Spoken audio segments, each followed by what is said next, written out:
You guys should have the best sleeping habits. You guys should have the best dietary habits. You guys should have the best exercise schedule. You guys should be the best in your prayers. You guys should be the best in your studies. You should be pushing yourself to excellence in everything you do in life. Everything you do in life should be at the top.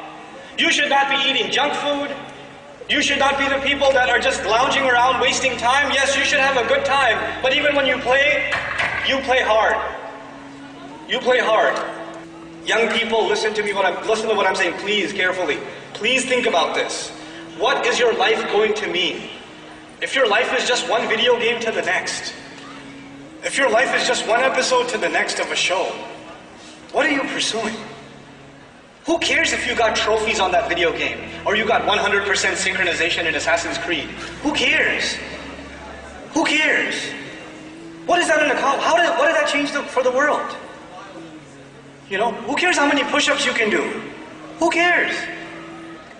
You have to think more than that. You have to think higher than that. And when you start doing that, I will tell you one thing Allah will give you. Allah will give you happiness. When you really have pursuit, then your life means something. And when your life means something, it makes you happy. When you don't have pursuit, then you never find meaning in your life. And that's why you're never happy. Doesn't matter how much music you listen to, or how much hanging out you do, or how much partying you do, you're just never happy. You're never satisfied. You're always bored. You're always just, not happy with yourself, etc. It is this pursuit that you have to internalize. You young people have to be people of incredible, incredible, incredible pursuit. You, as a believer, as a Muslim, have to push yourself to better.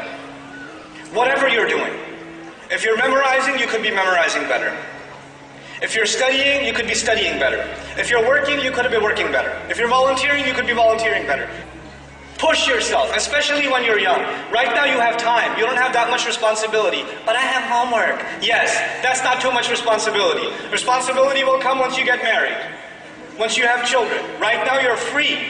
Right now you have the freedom you will never ever have in your life. This is the time to push yourself, not sit back and play video games. This is not the time to sit there and watch movie after movie after movie.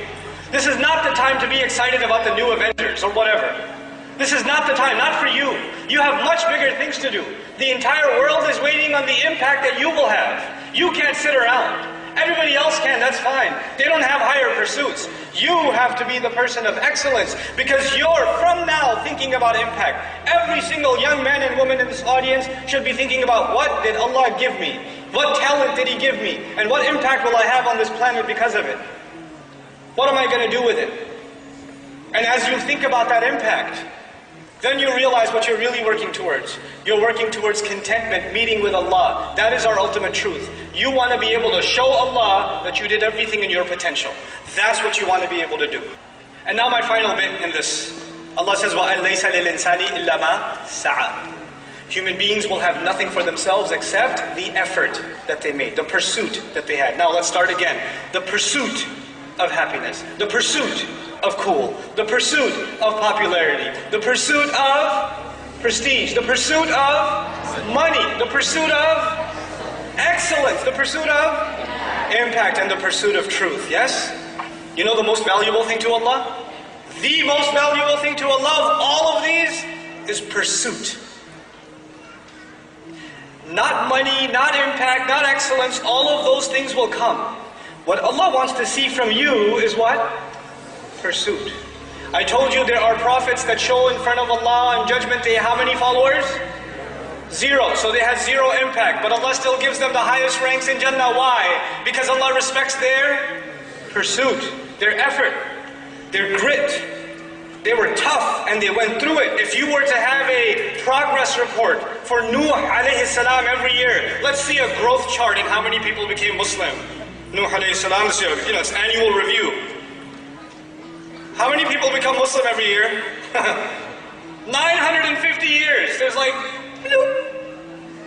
the chart isn't going like this. It's just this flat, and maybe even goes down. Some people were coming close and they went away. There's no impact. There is no, progress on the ground. But you know what we respect about Nuh alayhi salam is his constant pursuit. We have to internalize this. You guys have to be a people of pursuit. We will have nothing in front of Allah if not our pursuits. Human beings, we judge each other based on what? Results. I don't care how much effort you made, you didn't get the results. You're fired. I don't care how much effort you made, you didn't pass the test, you're not graduating. You understand? But Allah on Judgment Day is not looking at your report card based on results. Allah is looking at your report card based on what? Effort. Allah says, and his effort, his pursuit is that which will be shown, or which will be seen. That is remarkable, because no other human being on the face of this earth can see my effort. I cannot see your effort and you cannot see mine. Only Allah sees effort. All we see is impact.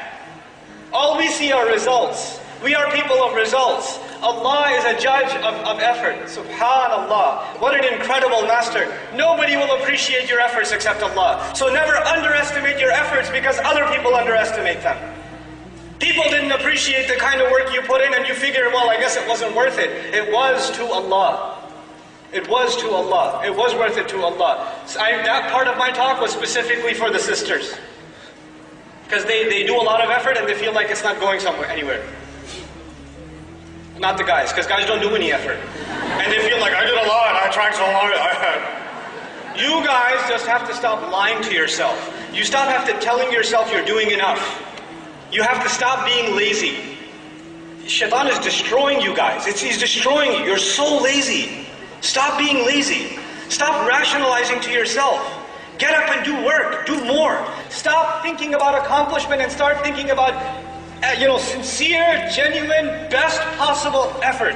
And then let me tell you, the results from Allah will come and they will come pouring. But they will come on His schedule, not yours. Two people will make exactly the same amount of effort and somebody will see the fruit of their labor right away and somebody else will wait for years before they see anything. And that is in the hands of Allah. And you don't get to say, well, he got so much results, I didn't get any results, we made the same amount of effort, this isn't fair. No, it is entirely fair because that calendar belongs to Allah. And all Allah wanted to see from you was your effort. This is how Allah will judge. It's all about the quality, not about the quantity. People can only judge quantity. Allah will judge quality. Think about the quality of work you're doing, the quality of life you're living, the quality of the day you had. What time did you wake up for Fajr this morning? What kind of breakfast did you eat? Who did you talk to? How did you spend your time? What did you do? What was the quality of your day? Fix that and inshaAllah ta'ala this ummah has a bright future. Because once you start thinking about the ultimate truth and you start thinking about impact, there are going to be ideas that come out of this room. There's going to be creativity that comes out of this room. There are going to be projects that come out of this room that are going to change the world over. They will impact the world like it's never been impacted before. That is what the Muslim youth is capable of.